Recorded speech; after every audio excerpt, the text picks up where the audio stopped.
Thank you so much for joining us tonight for tonight's presentation of Thoroughbred Racing Getting to Zero on-Track Deaths. I'm your host, Joseph Grove, and we really do appreciate you joining us for today's webinar. I'm going to tell you a little bit about us. We'll go through the run of the show. We have two speakers. They will go and present various sides of the horse racing issue. We also have a couple of polls we'll get to. We want to see what you think about a couple of things. And then we will allow ample time at the end of this webinar to get your questions addressed. I'll tell you a little bit about Animal Wellness Action. We have many people who are new to our organization joining us for this webinar. We are a 501c4 organization based in Washington, D.C. Our sole mission is to promote laws, regulations at the federal, state, and local levels to target animal cruelty. In addition, we work diligently for the enforcement of existing anti-cruelty and wildlife protection laws. Our motto, helping animals helps us all. We also have a sister organization that focuses on these issues on the corporate side, where businesses can improve.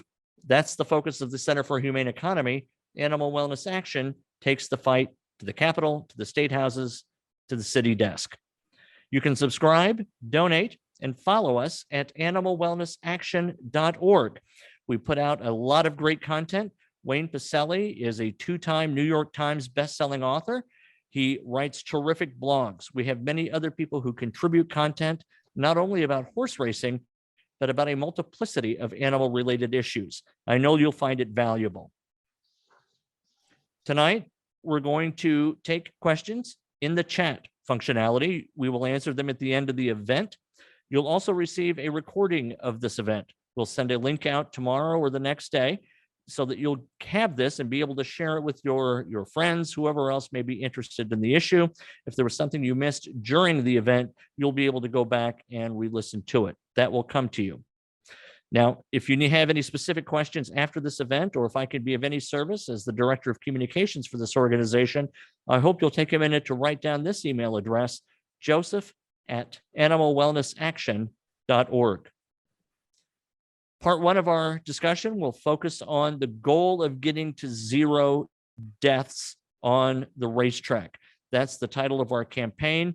We have put out a lot of material about this. We will talk about what that campaign means for this organization.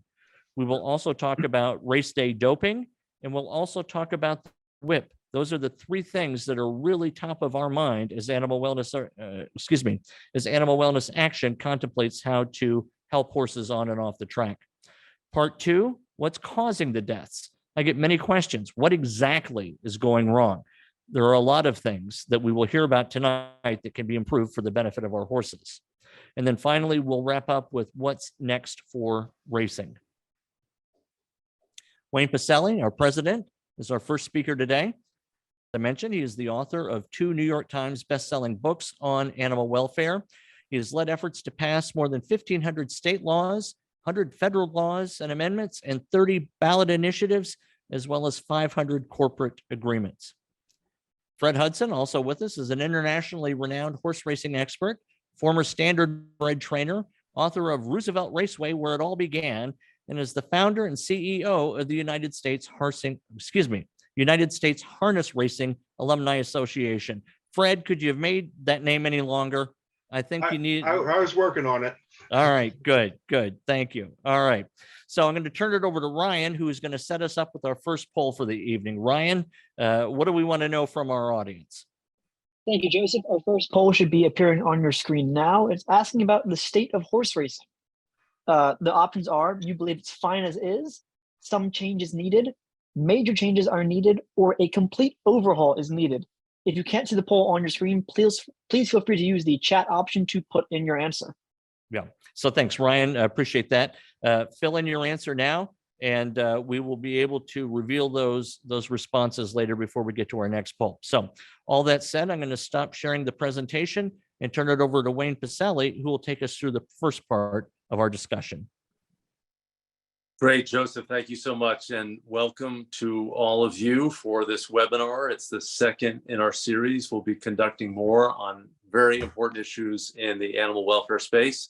And again, I'm really happy to be on the call with Joseph Grove, who is in Louisville, which has really been the center of this recent controversy with Churchill Downs having 12 horses die within a month's time at that very storied center of American racing. Also, I'm just so glad to be with Fred Hudson. Fred has been part of the horse racing industry for many, many years, but my gosh, he's been such a voice for reform and has been such an invaluable advocate for horses. And this combination of having animal advocates and then also having reformers within the industry has been a very, very powerful recent force to drive some changes and awareness about problems with thoroughbred racing and other forms of racing, harness racing, and quarter horse racing as well. You know, I've been at this a while. I had a deep love and passion for animals from a very, very young age, for as long as I can remember. I had a real empathy for all creatures. It wasn't until I was in my late teens and in college that I really began to understand the scale of animal use and abuse in our society. And when I learned about these problems, I began to take action. I did not want to be a bystander. I wanted to do something.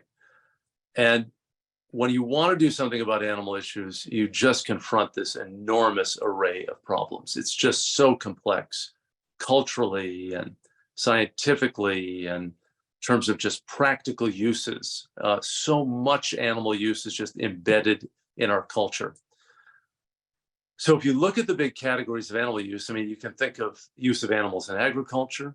You can think of the use of animals in science, like testing and research, use of animals in fashion. There are many other uses. There's also a category of the use of animals in spectator sports. And we at Animal Wellness Action and our sister organizations, the Center for Humane Economy and Animal Wellness Foundation, we look hard at these questions of the use of animals in spectator sports. We have a campaign called Animal Fighting is the Pits, and we take on dog fighting and cockfighting. And we've got major federal legislation on this issue right now called the FIGHT Act, Fighting Inhumane Gambling and High-Risk Trafficking. It's going to change the equation for animal fighting in the United States. Just today, with our partners at Grade 2K USA Worldwide, we introduced federal legislation called the Greyhound Protection Act to eliminate greyhound racing once and for all in the United States. We had a bipartisan group of lawmakers, several members of the Agriculture Committee. We are going to try to attach this bill to the Farm Bill, which is likely to be taken up later this year by the Congress. If not later this year, then early next year. So that leads us into horse racing, which, you know, if you think of animal fighting, you think of almost a consensus that staged fights between animals are way out of bounds. When you think of greyhound racing, increasingly people think in our society that this is not acceptable any longer. When this question was on the ballot, whether greyhound racing should continue or end in Florida in 2018, in a measure that Animal Wellness Action actively supported, it was 69-31 to ban greyhound racing in the redoubt of the industry, the stronghold of the greyhound racing industry. 2/3 of all the tracks in the country were in this one state. So this issue has been moving. Horse racing has been much more complicated, much more conflicted in terms of American values. It's a much bigger industry. It's gone on, as Fred Hudson told me earlier today, really since the 17th century. Horse racing has been part of the American experience for a very long time. It is, of course, also a global industry. I remember writing a story, a feature-length story for a magazine in 1989 about horse racing. And I looked at issues of doping. I looked at issues of early age racing. I looked at the use of the whip. I looked at number of track deaths per numbers of starts. And I'm sorry to tell you that until recently, there was very little progress on this issue. It's only been quite recently that we have made some very, very significant gains in addressing this problem. And you can see that this fever pitch discussion that's been going on in the last couple of years, and especially the last couple of months, is really an increasing recognition of the moral questions that surround racing. Here you have a sport, a spectator sport, where the animals are the primary athletes, and you have jockeys who ride on the animals. These animals are involved in what is supposed to be a non-violent sport. I mean, they're not having collisions, they're not fighting each other. They're also, according to everybody who knows horses, these thoroughbreds, they like to run. Should we be having death after death on America's racetracks if this is a non-violent sport where horses are doing something that they are built to do in some ways? I mean, I think increasingly the public is disturbed by this. And when you have something like 12 deaths in a month's time at Churchill Downs, which is really kind of the major leagues, you know, that's to compare it to baseball, it's like Yankee Stadium or it's like Dodger Stadium. This is the marquee institution in American horse racing. If it can happen there, what about the lower grade tracks, the minor league tracks in West Virginia or Oklahoma or Arizona or Texas? This raises questions about our conscripting these animals into competition for us to wager on it. And, you know, on the issue of wagering, we now have had such a proliferation of wagering in our society. We now have sports gambling. You can bet on college athletics, professional athletics. You have apps left and right. You see them on television. You see them on your digital platforms, the advertisements for these different gambling applications. Horse racing, and more dramatically, greyhound racing, have really withered as a consequence of this competition in gambling. And the question is, what is the future of American racing? And we at Animal Wellness Action worked very hard to pass the Horse Racing Integrity and Safety Act in 2020. I had testified on a precursor of this bill in 2013 or so, and it took 7 or 8 years for us to get this done. And I want to underscore this. This is the first federal policy ever for horses used in racing competition. First ever. We've never done this as a national government to set up any standards or any rules. And what this bill did is it essentially bans race day doping of horses so that horses are not doped to get injured horses in competition or to provide performance enhancers for them so they can kind of go beyond the natural limits of their speed and put themselves at risk by really pressing even harder than they should be in terms of their own physical limits. This issue of horses breaking down in competition motivated that bill. And that bill does something more than race day doping. It deals with this larger problem of horses dying on tracks, and it creates an authority, the Horse Racing Integrity and Safety Act authority, to set racetrack safety rules. Now, some of you may think horse racing is awful. I don't want anything to do with it. I've gotten a number of communications from our members saying, just oppose all racing. Well, the reality is racing has been around, as I said, for more than 300 years in the United States. There are no proposals that I am seeing about banning racing. What we can do, however, is stop this routine loss of young, healthy, fit horses on America's racetracks by having stronger standards. Now, if you oppose racing, that is absolutely your prerogative. I get it. But I want us as an organization, Animal Wellness Action, to prevent these deaths because I see no immediate political prospect of the elimination of racing.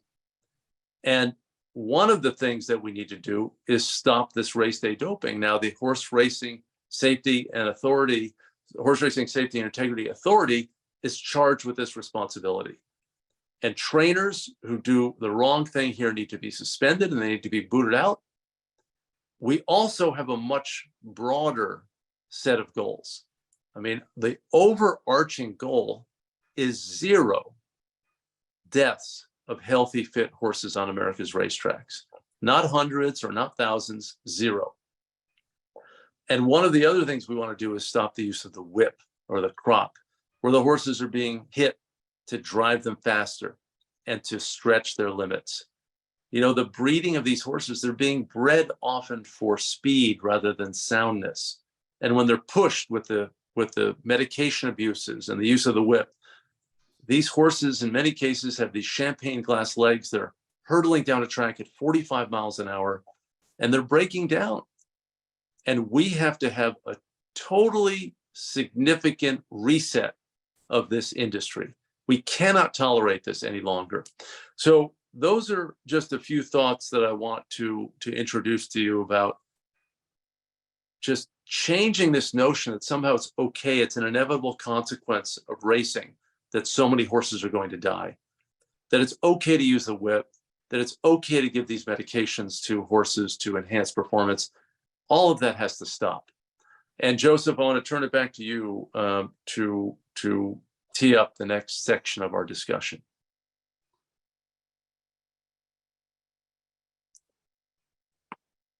And indeed, I was muted, so thank you for that. I wanted to acknowledge what is obvious. We tried to fix some issues with Mr. Hudson's video camera before the start of the webinar. He is not filming from Mars. He is actually on planet Earth. It looks like an old NASA video, like when they were talking to the people on Apollo, but he is earthbound and we're super glad he is with us. Before we go to Fred though, Ryan, what does our audience say in response to your poll, number one? Sure thing. So looking at the results, a whopping 68% believe that a complete overhaul of horse racing is indeed needed. 31% said major changes are needed. 2% said some changes needed, and 0% said horse racing is fine as it is. Well, I'm certainly not shocked about the fine as is getting 0%. If you think that it's fine as is, you probably wouldn't be on this webinar. So, but thank you. It is good to know that it is, not a huge blowout between needing major changes and needing a complete overhaul. So thank you to everyone who participated in that poll. Ryan, go ahead and cue us up for our second one before we turn it over to Fred. All right. Our next poll specifically addresses the threshold for suspending a horse trainer. Do we believe that only one death is required for suspending a trainer? 2 to 3 deaths, 4+ deaths, or suspension should not be called for in any circumstance. All right. Once again, if you can't see the poll on your screen, please use the chat to answer. All right, Ryan, thank you for that. Yeah, so this will be, I think, a little bit more not so clear-cut a result. We'll get to that later in it. So, Fred, I was super excited about your being on this broadcast with us because of your experience with training methodology, what happens to the horses. And I hope you'll be able to talk to us about some of the things you've seen when it comes to the contributors to track breakdowns and the deaths of racehorses. Things like racing them too young. Please talk about doping, race day doping in particular. Talk about how these trainers are able to get away with it. So I'll let you start off and just walk us through some of these issues. Wayne and I may ask for some follow-ups, but please give us your insider's perspective on what's going on at the track. Okay. I got this little thing up here so I can't see myself talk, but that's okay. Well, click the red X in that top of that box and it'll make it go away, Wayne. While you were on Mars, we invented all kinds of cool things. Hey, I look like I came back from Mars too. But I want to start with, I started going to Washington, D.C. around 2012, 2013. And I was just going there to be an observer for the horse racing industry, the standardbred industry. And I basically started, I met like Wayne, I met Jim Gagliano, I started meeting other people that were lobbying, and I started lobbying for the SAFE Act to basically prevent slaughter. And then I started lobbying for the HISA, which I think it was called it wasn't called HISA at that time, it was the Horse Racing Integrity Act, I think it was called. And so started working from there, and then basically just started growing. And then we formed the Harness Racing Alumni Show, which Harness Racing Alumni Association, and then the Harness Racing Alumni Show. And everything just grew from there. But now I'm going to start talking about our business.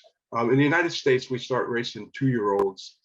That's when our horses start to race. In other countries, they really start when they're about 3 years of age. And the breeders are sort of trapped into this situation where they have to sell their yearlings and they have to produce so the 2-year-olds are really stuck there.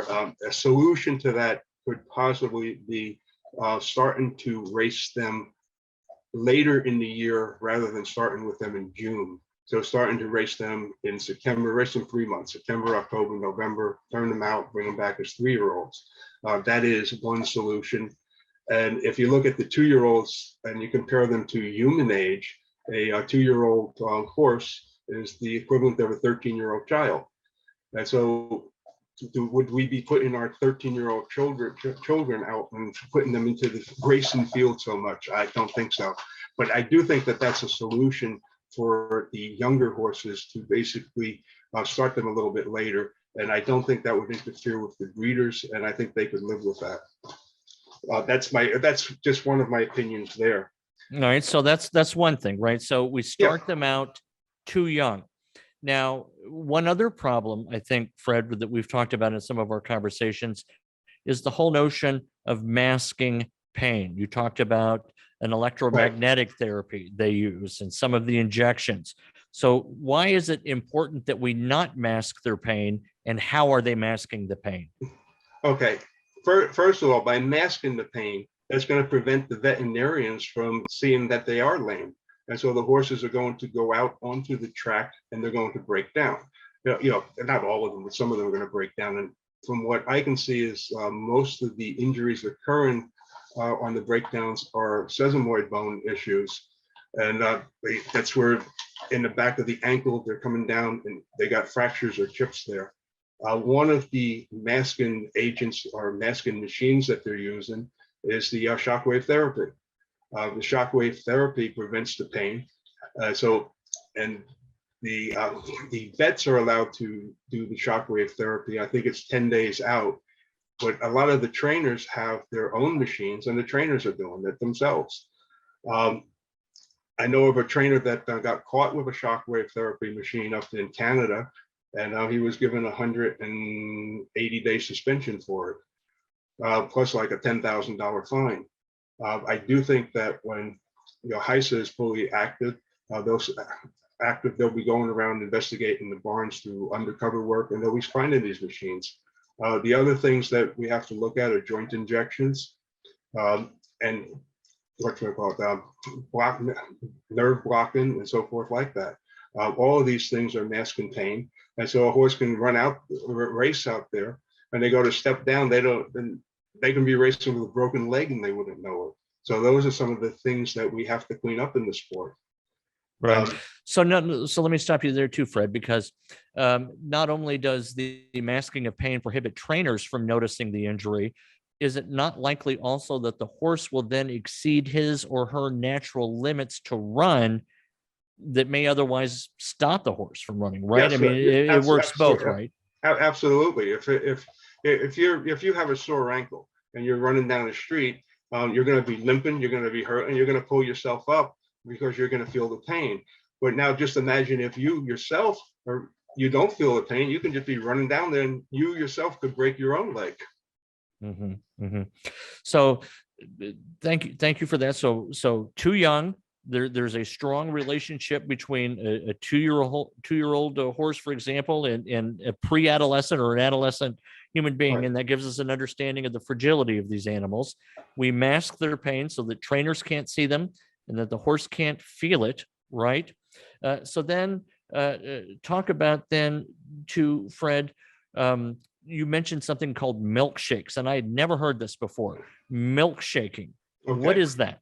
A milkshake is confectionery sugar, electrolytes, and baking soda. They mix this mixture together and they pump it into the horse's stomach. And basically that is going to prevent fatigue. So a horse that ordinarily would be tired, he'll keep on going. What it also has done, if they don't get it into the stomach when they put the tube down and they get it into the lungs, it causes death. The horses die. And many horses have died from the misuse of misuse of the treatment of them milkshaking the horse. Do they put it through? Do they put it in the mouth, Fred? Or no, they put it in the nostril. They put it through the nose, so they're not drinking this milkshake. It's being forced down their nostrils. Correct. Okay. All right. I got you. So what other kinds of medications are you seeing applied to horses that are problematic? I mean, everyone, I think, certainly on this call, has heard of Lasix, right? Tell us why that's a bad one, and what are the other ones that are being used to the horse's detriment? Well, I'm going to go right to the thyroid medications that are being used. Bob Baffert, he had, I guess it was 7 or 8 horses in 1 year die from thyroid medication, which I believe it was giving the horses heart attacks.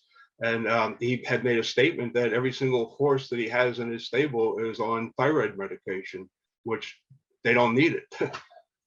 Now we can go back to Lasix. Lasix is used to prevent bleeding in horses. Probably about 5% of the horses bleed, but we have like 98% of the horses on Lasix. Lasix is probably one of the most controversial drugs that we have. The World Anti-Doping Agency has Lasix classified as a masking agent. Most people in the horse racing industry think it's a performance enhancer. And if you go to the grandstand and you ask any bettor what they think about Lasix, they say, well, first and second time a horse is on Lasix, that's when I'm betting them. So the Lasix I shouldn't say dehydrate, drops the water from the horse, and they basically lose about 40 pounds of water weight before they race, which makes them lighter, and they breathe a little bit more and they go faster. That's supposedly the theory there. Now, HISA is coming in with a 3-year study. I guess they've started it. They should have, they probably started it May 22nd, but they are going to do a 3-year study on Lasix and make a determination as to whether they're going to go forward with Lasix after the 3-year study or not. I'll also point out that South America, they basically banned Lasix and they phased it out over like a 5-year period. And the results that they saw were healthier horses, larger handles, larger fields. So by banning Lasix, the South American racing did better. And so I would think that's going to be the same thing that would happen here in America. And right. Now, let me ask you, I'm sorry, Fred, I don't mean to interrupt you, but before you go on, I want to make sure I understand why Lasix then is a bad thing, right? Because dropping water weight doesn't sound intrinsically harmful, but it's the case, is it not, that leads to the brittling of the bones, and that's where we can see some catastrophic injuries resulting from it.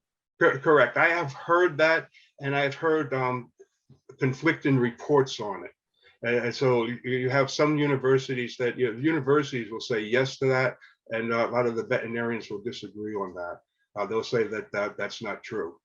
That the study needs to be out. So I do think that with the HISA study coming out over the 3 years, I think that will be determined. And so that's the way. Well, let me just, if I could just say, I mean, there's been a lot of charges, of course, that many of the vets are conflicted, that they're the ones who are buying the drugs, they're administering the drugs. That's part of what they do. And when this debate happened in Congress, really things moved in the direction of getting rid of Lasix as a diuretic that causes them, dramatic weight loss, causes them to run faster, and it's a masking drug.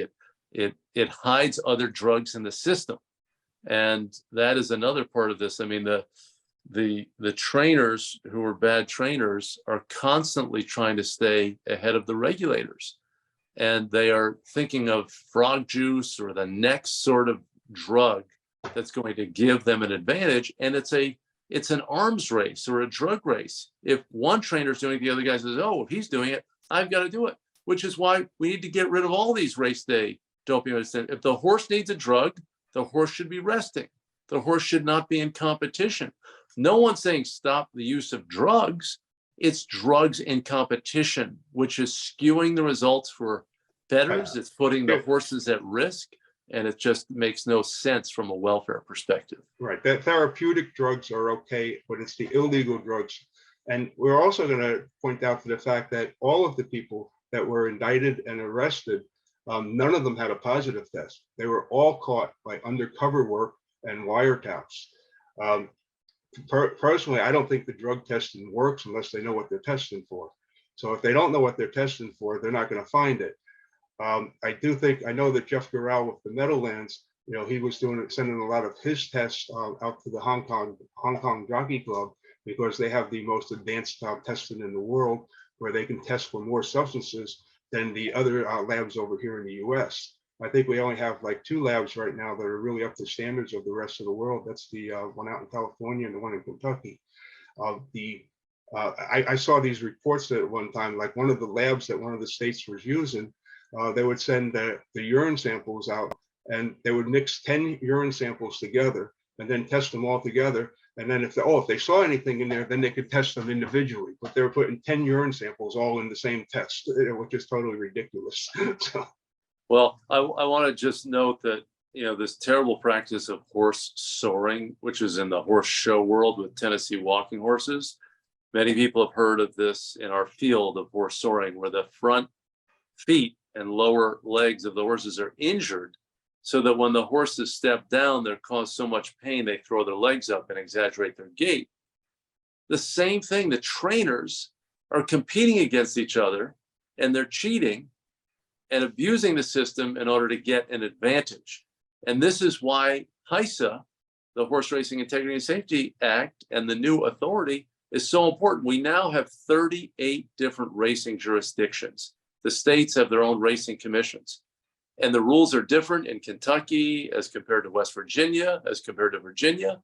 Now we have the prospect of one uniform standard. What happens in football if you play in Miami and you have a game against the Dolphins? You have different rules for doping of players than when you go to Michigan and play in Detroit. I mean, it makes no sense from a national industry perspective to have 38 different sets of rules, which is why the HISA enactment was so important for the country in terms of protecting horses. Oh, correct, 100%. And HISA is a good thing for horse racing, and they're now they just took over May 22nd, and so Saturday's Belmont will be the first Triple Crown race being raced under HISA, I believe. So. And Fred and Joseph, I want to mention that one reason why the law was passed in December of 2020, and the reason there was a phase-in, which made sense. There had to be, a run-up to get the Horse Racing Integrity and Safety Authority in place, and then get the rules going. But there were lawsuits filed by a group called the Horsemen's Benevolent and Protective Association and other trainers. So HBPAs, mostly the trainers, they were suing to stop this law under the pretense that this had some constitutional problem. Now, they may have thought, honestly, there was a constitutional problem with the statute, but really their motivation was to stop this uniform set of standards that are anti-doping rules and other track safety standards. So you have the people in the industry who are making money from these horses. The horses are at the center of the industry, yet the people who are making money from them don't even want to protect them with an honest standard of care for the horses. So, there are a lot of different names in this discussion and debate. You've got Horse Racing Wrongs, which is a nonprofit group that has really put the heat on the horse racing industry. And they have strenuously argued that there are fundamental problems in American horse racing. Then you have the Jockey Club, which is the breed registry for thoroughbreds. And I'll tell you, without the Jockey Club, HISA, the Horse Racing Integrity and Safety Act, would not have been passed. Jim Gagliano, the president, and the board members of the Jockey Club were reform-minded people. Now, they're for horse racing, so if you don't like horse racing, you won't like their in-game position. But they have been cataloging deaths. They have been demanding an end. to race day doping. And I really tip my hat to them as well in this. Then you've got the Horsemen's Benevolent Protective Association, which are the trainers and some other players in the industry attacking what the Jockey Club wants and attacking what Animal Wellness Action wants. And I think it's really important that we know who's fighting where and what their tactics are and what their end game is. Some of them want deregulation. They want to keep this crazy balkanized system of state-by-state regulation and rampant doping and tolerating breakdowns. They can lament the fact that horses are dying, but when they have choices and they can take actions to prevent those deaths, they don't do a damn thing. And as I said, when I wrote a story in 1989, fast forward to 2019, very little change in terms of the treatment of the horses. Only recently are we starting to see some changes. Correct. The other thing I'm going to point out is the way HISA is going to be testing. They're not going to be testing the way that they currently test. They're going to be doing smart testing. They're going to be, and smart testing means that if you have a trainer that his whole life he's had a 5% win average, and all of a sudden he peaks up and now he's got a 30% win average, he is going to be the guy that is going to be, his horses are going to be tested. They're going to be tested on out of competition testing, and they're going to do smart testing, and they're going to zero in on that person. They're going to do undercover work. I believe that they still have 5 stones on their payroll, and they are going to crack down on the illegal drugging, and they're going to put a stop to a good portion of it, in my opinion. And I do support them.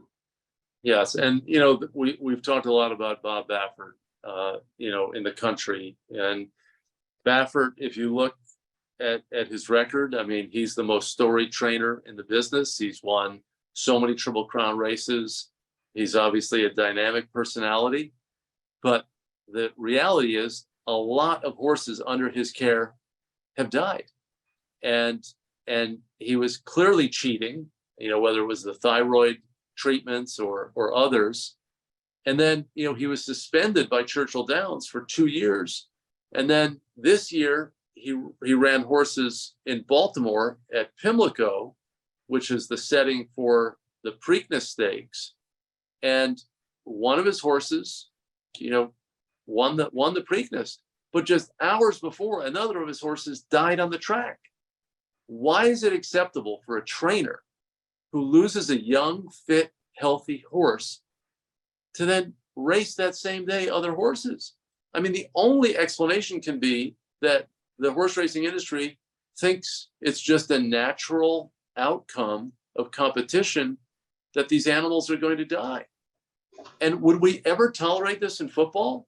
I mean, a safety or cornerback for the Buffalo Bills got hit in the chest and stopped breathing on the field. He was revived, and there was incredible, soul searching and discussion, and this is unacceptable. And fortunately, he survived. But if you had people dying every weekend when football games are played in the NFL, or if cyclists were dying all the time, or if baseball players were getting hit in the head and killed left and right, would we tolerate this in any other American sport? No, we wouldn't. And we have to have a reset. And now is the moment. I agree. All right. Let me ask you this. How do you perceive HISA has responded? First Wayne, then Fred. They came into official status at a really dramatic time. I mean, they had no ramp up period. Are you pleased, displeased with what you're seeing from HISA so far? I'm pleased with what I see from HISA. They've been keeping everyone informed. I'm on Lisa's mailing list, and so she's kept me informed as to what's going on. With the Churchill death with the deaths at Churchill Downs, they basically put their it's a horse race and integrity welfare unit, which is their investigation unit. They went out there, they pulled the blood from all the horses, and they took hair samples to run tests on to see if they could find out what drugs are in their system. HISA also is working very closely with the Kentucky Racing Commission and Churchill Downs on trying to find out what is the cause of these deaths that took place there. Two of them are kind of weird because the horses died after the race, which is very similar to what took place with the veterinarians that were indicted and arrested with the drugs that they were using, where the horses were just dropping dead from their hearts were just blowing up and dying. Mm-hmm. That was the lard horses and the Navarro. Yeah. Yeah, Joseph, let me just add to that. And, the Congress provided a mandate to the Horse Racing Integrity and Safety Authority. And Fred mentioned Lisa Lazarus, who's heading HISA. And by all estimation, she seems a very serious-minded and very capable person.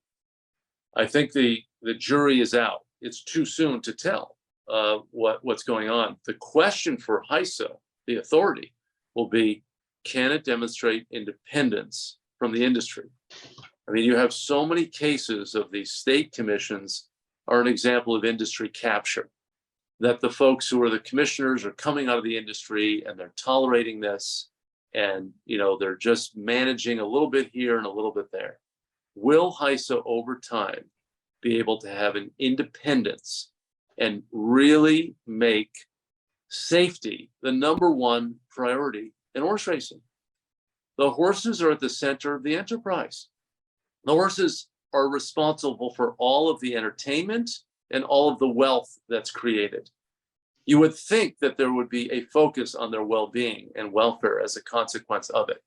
And I think the reason that the American public, I believe, based on my long historical horizon with this issue, that people are turning against horse racing is they see that many of the people in the industry don't care enough about the horses, that it's a profit thing for them, or it's a notoriety thing, or it's a fame thing for them. And they're going to put their horses out because if a horse is in the stall, he or she is not making money on the track. And they want to get those animals on the track.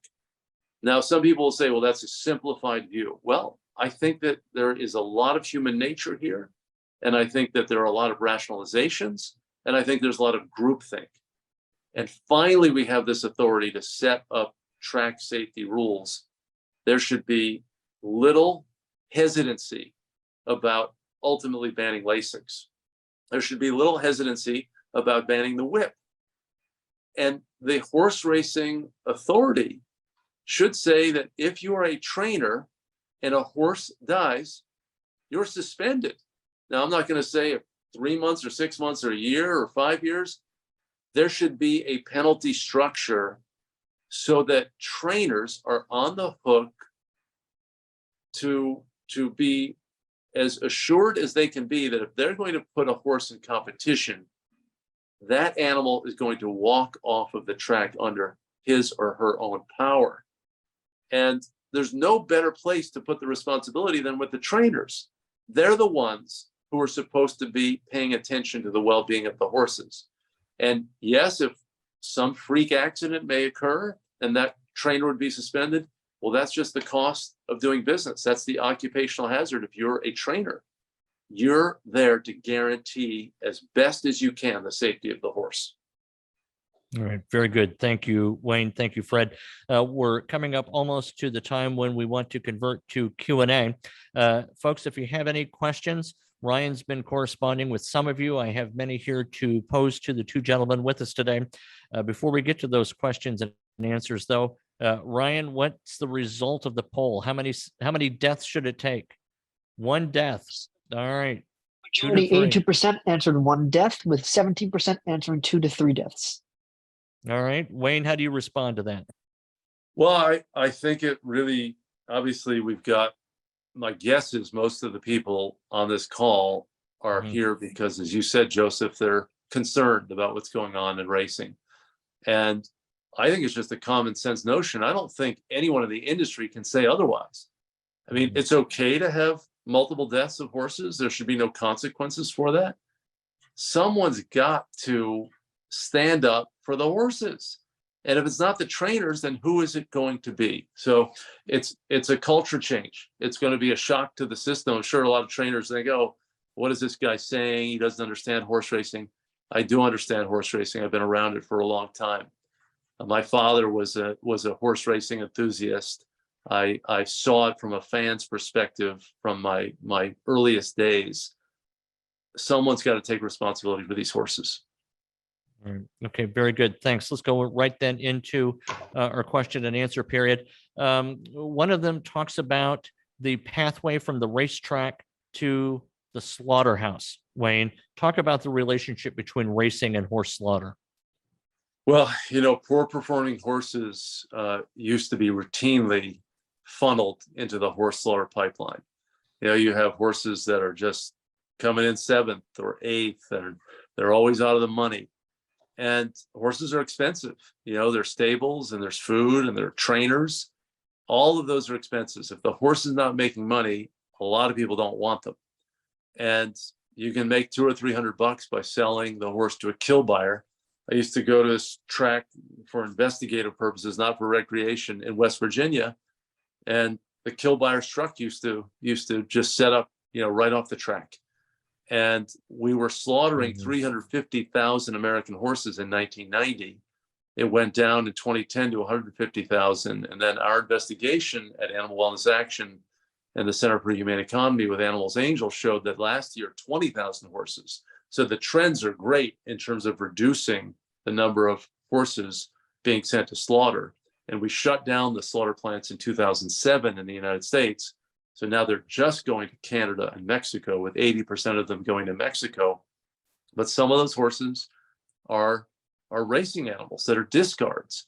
And what is good as an additional trend is that the Jockey Club and a number of other key players in the racing industry, the National Thoroughbred Racing Association and others, have come out against slaughter. So it is time for the United States Congress to pass the SAFE Act and to end this barbaric trade of horses for slaughter. So American horses are transported to our North American neighbors and for slaughter, and they're butchered, and then they're shipped to Japan, or they're shipped to Kazakhstan or China or Russia. I mean, these are the animals, who help settle America. Americans do not eat horses. And if we banned it in the United States, if it's wrong to slaughter horses here, then it's wrong to slaughter those same American horses in Canada or Mexico. The Congress needs to get with the program. And I really hope that everyone on this call contacts his or her senators, 2 senators and 1 U.S. representative, to support the SAFE Act. You can go to our website and go to our contact forms for legislation, and you can have a letter teed up right for you. Yeah, we write it for you automatically. Thanks, Wayne. That was an excellent answer. Fred, let's go to you for a second. How interested are jockeys that their mounts may or may not be drugged? Are they aware of what's going on behind the scenes, and what's their take on it if they are? I can go with the harness drivers more so. I think that most of them are aware of it. They probably never admit it, but I would think that most of them are aware of it. And I do think that, some of the trainers probably tell them that their horse is hyped up for this particular race. I don't know that personally because I haven't heard it. They wouldn't say that to me, but I suspect that. Gotcha. Are either of you aware of any trainers who are really coming out vocally in support of the protective measures we're discussing? Yes. All right. Who are they, Fred? When we were doing the meetings with Travis, and Travis was before the other group came in there, Travis with the U.S. Anti-Doping Agency. And this was when we were doing the early stages of putting HISA together and trying to get it passed as a law. We had multiple harness trainers, and I'll point one out, Linda Toscano. She definitely stepped up to the plate. Her and Steve Stewart, who owns Hunterton Farms, they went out and they were able to collect over 200 signatures from various trainers, breeders, veterinarians, owners, and everyone to basically say, hey, we got to look at HISA because this is our livelihoods, and we basically don't like the direction that the United States Trotting Association is leading us. So And I think yes. there were also a number of jockeys, just to your earlier point about jockeys being aware, a number of them came and lobbied with us, Right. including some very famous jockeys. There was also on the trainers list there was 14 Hall of Fame thoroughbred trainers that were on that list. Nick Zito was there. I forget who else, but there were 14 Hall of Fame trainers from the thoroughbred industry. Well, at some point, I'll say though that they felt like they almost had, not saying those 14, but even Baffert at the very end had to endorse the legislation just for optic purposes. Yeah, a funny story. We were in Washington, D.C. I was with Marty and Hal Handel, and Hal comes back. This is right after the indictments took place, and he comes over and he sits down at the table. He says, "We got Baffert."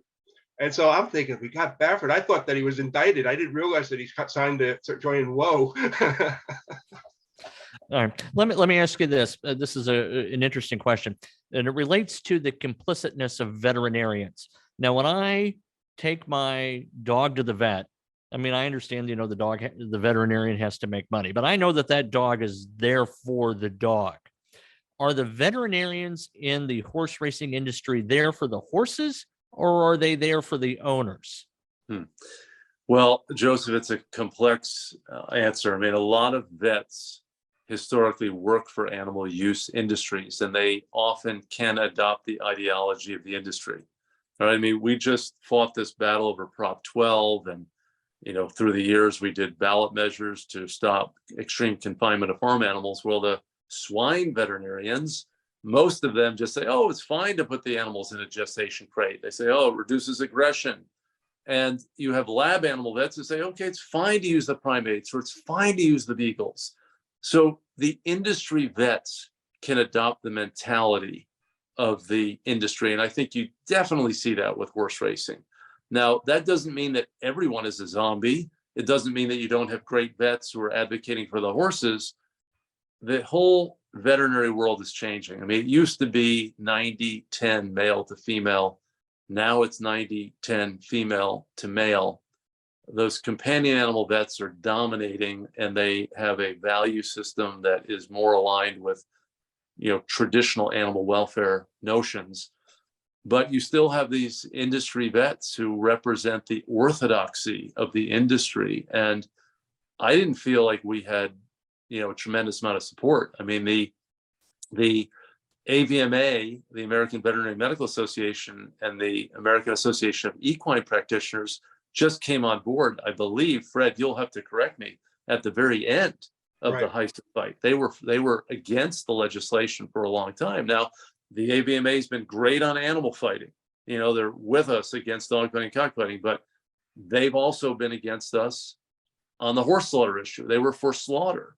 Right. So it's a very conflicted world of veterinarians. And I mean, obviously, to become a vet, you've got to be very, very diligent in your studies. It's a complex profession, and so many vets provide so much life-saving care for animals. They are very important voices for animals, but they don't speak with one voice on animal welfare. They may be representing retrograde attitudes toward animals in certain cases. And if you look at the indicted and the arrested, we have a couple of veterinarians in jail right now that were part of the illegal drugging that took place.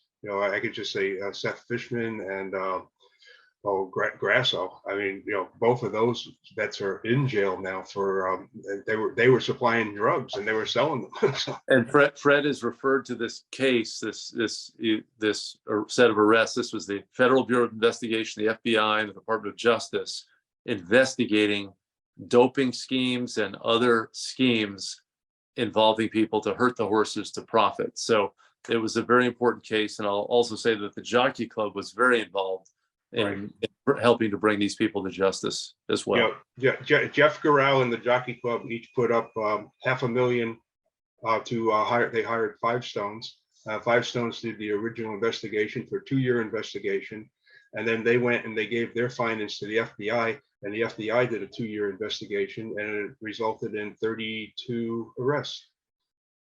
Yeah. That was four years of work.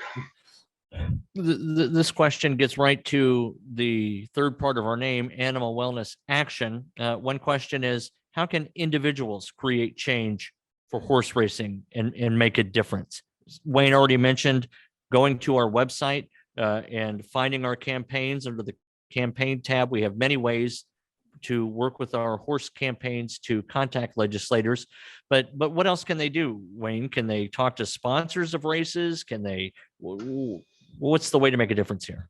Well, let me just say again, it's not horse racing directly. It's tied to horse racing to a degree, and less now than it used to be. But we've got to get this horse slaughter bill done, the SAFE Act. It's so vital. After 25 years of fighting in Congress on this issue, animal advocates have been stymied on the larger prize. I mean, we've stopped it in the United States, but we have to stop the live exports of horses. So that is something very practical to be done. I would say on horse racing, we have to be, citizen advocates. We have to be involved. I mean, the furor over these horse deaths at Churchill Downs, at Santa Anita in 2019, at the tracks that have really turned into crash sites in some parts of the United States, that's needed. We have to have focus, and that means writing letters, and it means contacting your elected officials. Even though the Horse Racing Integrity and Safety Act passed, the Congress still has an oversight role, and we really have to hold HISA as an authority accountable to be this independent force to assure that track safety is honored. All right. One participant asked, why is it taking so long for the SAFE Act to be passed? It seems like a no-brainer to we who are us who are animal advocates. What's the holdup? Well, it's been a set of groups that have worked to thwart the National Cattlemen's Beef Association and the American Farm Bureau Federation have been pro-horse slaughter. They got a great assist, frankly, from the American Veterinary Medical Association. I like a lot of what AVMA does, but I don't like what they have stood for on this. And I hope that AVMA changes its tune. I'm sure if you took a poll of the vets in the United States who are members of AVMA, they'd be with us. 85% of the American public is with us on the horse slaughter issue. So there's no way that vets, as rank and file professionals, would deviate much from the value system of Americans. But these veterinary subgroups drive a lot of the decision making, and the agriculture industry has a hold on a number of these vets. So it's been that, but I think it's hard to pass legislation in Congress. The system is built to stall legislation. Fewer than 1% of bills introduced get passed. There may be 15 to 20,000 bills that are introduced in a 2-year Congress, and about 200 or 250 pass. We at Animal Wellness Action helped shepherd 5 bills to passage. It was an incredible output in 2021, 2022, with almost all of them coming at the end in 2022.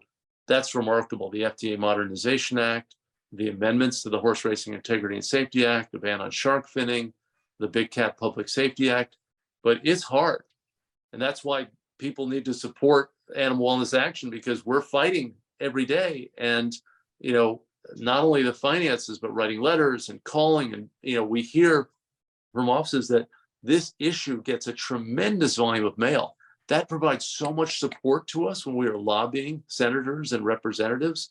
So keep it up and think about doing even more if you can. And I'm telling you, this is the year for us to get the horse slaughter issue done. Hey, Wayne, didn't New York just pass a horse slaughter bill? It sure did, Fred. New York State, with the Senate passing the bill to ban slaughter in New York and the export of horses for slaughter, 60-1 in the Senate, a very commanding vote in the New York Assembly. So this is great. This adds to California with a ban, Illinois, Texas, now New York, the biggest states in the country. Florida has a near ban as well. So I think we're making progress. And that's why I say we've got to go for the jugular on this. And didn't the New York bill go one step further? And they also said not just for human consumption, but for animal consumption too?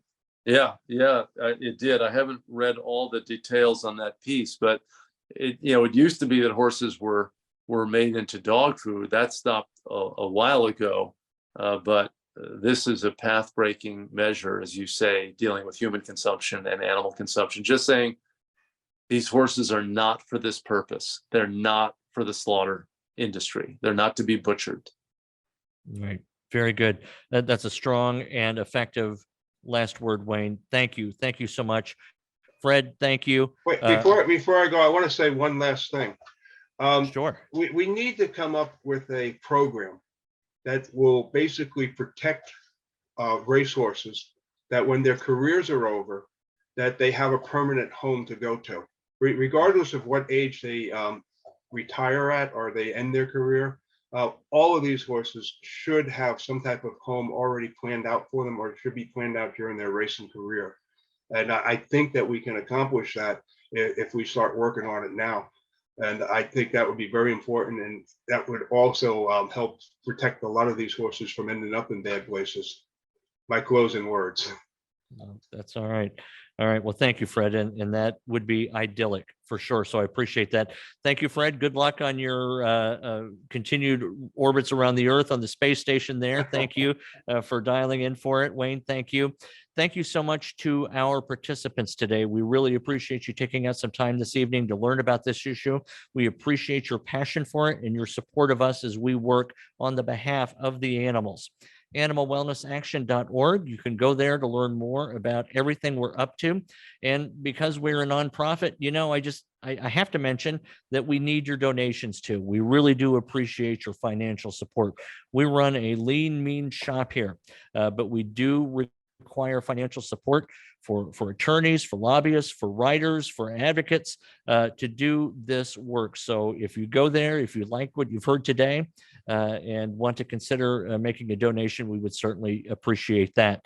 We have another webinar coming up on June 29th that will talk about the Farm Bill and why it's so important for animal welfare that we do a great job including certain bills, provisions, and keeping some others out.